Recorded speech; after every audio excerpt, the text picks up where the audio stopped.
లేకపోతే militant యాక్టివిటీస్ని control చేయడానికి Greyhounds లాంటి సంస్థలను ఒకప్పుడు ఆనాటి ఉమ్మడి రాష్ట్రంలో ప్రారంభించిన మన పోలీస్ వ్యవస్థ ఈరోజు దేశానికే ఆదర్శంగా నిలబడ్డది.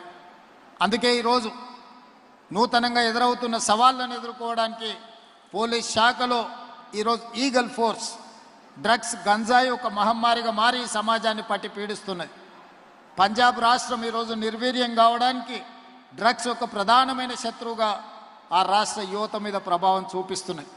అందుకే తెలంగాణ రాష్ట్రం ఆ ప్రమాదాన్ని ముందస్తుగా గుర్తించి ఈరోజు తల్లిదండ్రులు కష్టపడి ఎంతో శ్రమకు తమ జీవితాన్ని మొత్తం శ్రమ రూపంలో సంపాదించి పెడితే ఒకరో ఇద్దరో పిల్లలుంటే ఆ పిల్లలు డ్రగ్స్ బారిన పడితే ఆ వ్యసనాల వల్ల తల్లిదండ్రులకు తీరని దుఃఖం ఉన్నది.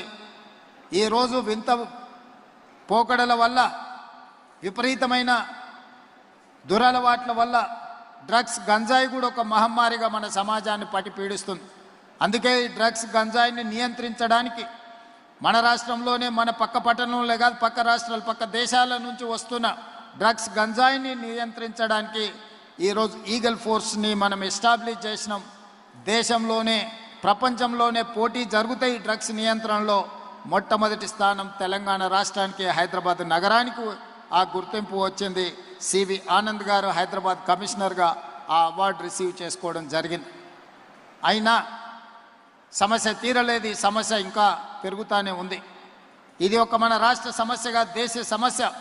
ఇతర రాష్ట్రాలతోని కోఆర్డినేట్ చేసుకొని ఇతర రాష్ట్ర అధికారులతోని సమన్వయం చేసుకొని ఈరోజు వ్యవస్థను బలోపేతం చేసుకొని డ్రగ్స్ మీద గంజాయి మీద మన రాష్ట్ర ప్రభుత్వం ఒక యుద్ధం ప్రకటించింది.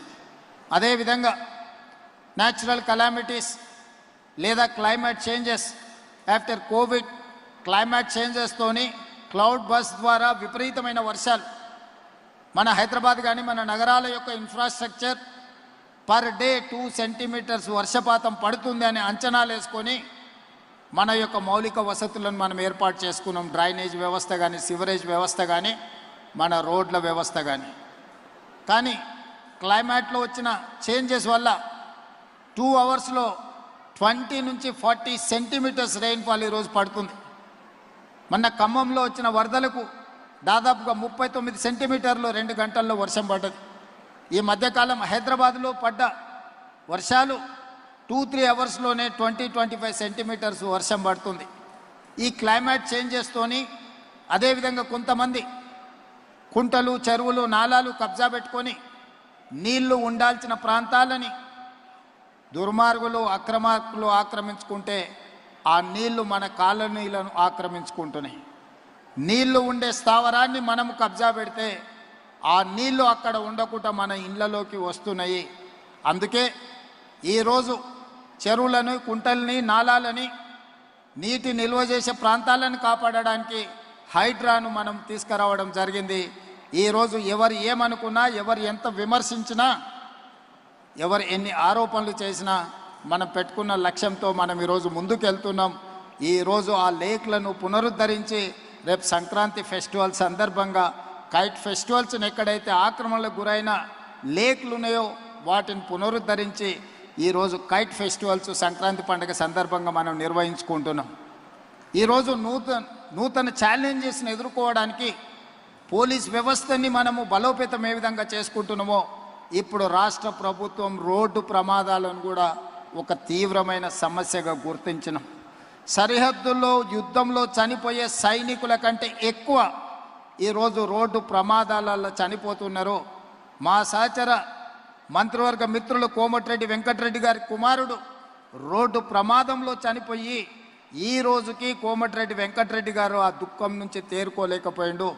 మరొక మా సహచర మంత్రివర్గ సభ్యుడు India cricket captain Mohammad Azharuddin కొడుకు రోడ్ యాక్సిడెంట్లో చనిపోయిండు. వారు కూడా ఈ రోజుకు ఆ దుఃఖం నుంచి తేరుకోలేదు. బాబు మోహన్ కోట శ్రీనివాసరావు లాంటి సినిమా కళాకారుల పిల్లలు కూడా రోడ్ యాక్సిడెంట్లలోనే చనిపోయినారు. ఈ మధ్యకాలంలో పోలీస్ అధికారులు కూడా రోడ్డు ప్రమాదాలలో చనిపోయినారు. రోడ్డు ప్రమాదం మన తప్పిదం వల్ల జరగకపోవచ్చు, ఎదురున్నవాడు తప్పు చేస్తే కూడా శిక్ష మనకు పడే అవకాశం ఉంది. దీనికి ప్రధానమైన కారణం మైనర్లు ఇంట్లో తల్లిదండ్రులు వాహనం ఇవ్వడం వల్ల రోడ్డు మీదకి వచ్చి అవగాహన లేకుండా వాహనాలు తోలడం. 2 డ్రంక్ అండ్ డ్రైవ్. వాళ్ళ సంతోషం కోసం, క్షణికమైన ఆనందం కోసం వాళ్ళు చేసే పార్టీలో లేకపోతే ఇతర వ్యసనాల వల్ల తాగి బండి నడపడం వల్ల వాళ్ళకే కాదు ఎదురుగుండే వాళ్ళకు కూడా ఈరోజు ప్రమాదం జరుగుతున్నది. కాబట్టి ఈరోజు మైనర్లు బండ్లు నడపడం లేదా డ్రంక్ అండ్ డ్రైవ్లో బండ్లు నడిపే వాళ్ళని నియంత్రించాల్సిన బాధ్యత పోలీసుల మీద ఉన్నది. వాళ్ళ మీద కఠినంగా కూడా వ్యవహరించాలి. స్పీడింగ్తోని మీరు చలానాలు వేస్తున్నారు, కానీ సంవత్సరం అయిన తర్వాత డిస్కౌంట్స్ ప్రకటిస్తున్నారు.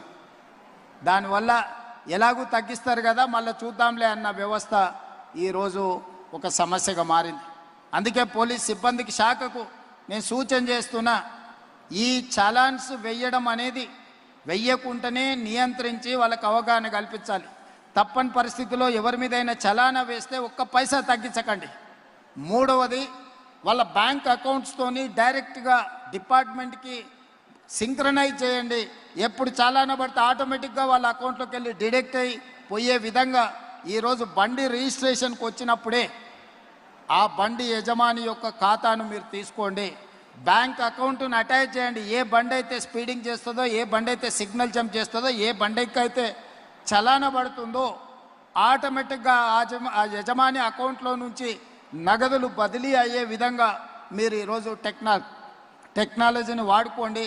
బ్యాంకులను కూడా సమన్వయం చేసుకోండి. లేకపోతే ఈ ప్రమాదాలను నియంత్రించడం కష్టమవుతుంది. ఇలాంటి ప్రమాదాలకు పాల్పడే వాళ్ళ పట్ల కఠినంగా వ్యవహరించాలి.